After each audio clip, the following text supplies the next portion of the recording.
Okay, so I was just talking about separation techniques, and I said that compounds can be chemically separated, which is true. So that brings up another question. How do we do that? Okay. And so in order to chemically separate something, you want to use the chemical reaction properties that it has. Okay. So things like burning something, like sugar, is a chemical change. If something is flammable, able to be burned, then that's a chemical property. So it's related to each other. Physical changes occur when you don't change the identity of the material. So in other words, if I melt an ice cube into water, it's still H2O, whether it's a solid or a liquid.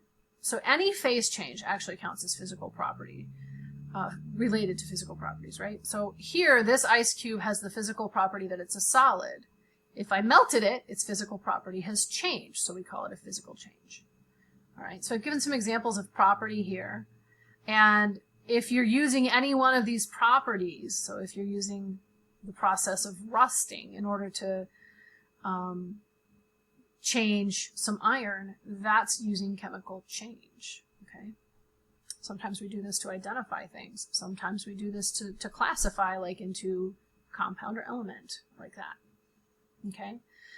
Within both of these categories, there are some things where it does not matter how much material you have, it's going to be true anyway. So one example of an intensive property is smell.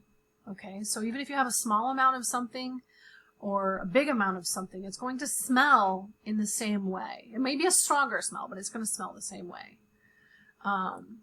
Intensive properties usually identify things. So water always tastes like water, even if it's a solid. I haven't tried steam though, because it sounds like it might hurt.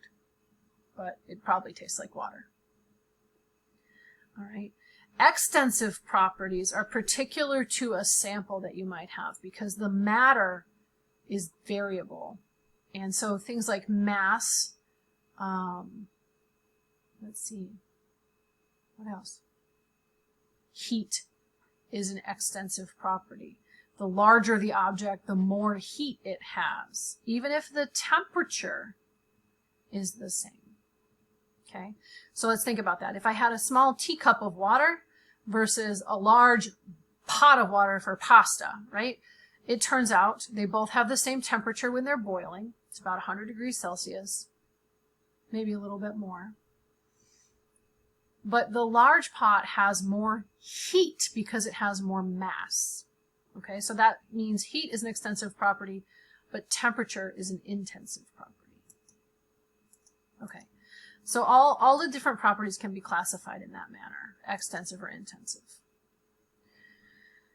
So again, physical change means you're not changing the substance. So we have a drawing of what ice looks like here, and what water looks like, and what steam looks like. And you can tell that it's always one red atom and two white atoms. So one oxygen, two hydrogens. It's just a matter of like how far apart the molecules are, how organized they are, how much they're moving. If we're changing between these phases, the atoms are not rearranging, so that makes it a physical change. If I rip a piece of paper, it's still paper, so that's a physical change. On the other hand, if I light the paper on fire, it is no longer paper. Now it's ash and like carbon dioxide and heat, which is energy, not matter. So that's a kind of oxidation, by the way. Fire is oxidation.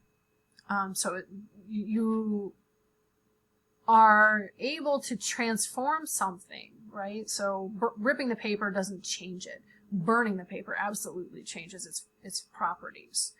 That means that's a chemical change.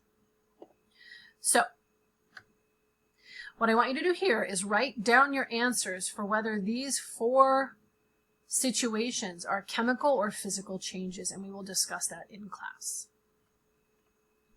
Okay, so as I said earlier, you can separate a heterogeneous mixture with just mechanical separation. So that's filtration, or by distilling something. So if I take salt water and heat it up until all the water evaporates, that's like distilling. That's evaporation really, but you're not changing the identity of it. It's still salt and water.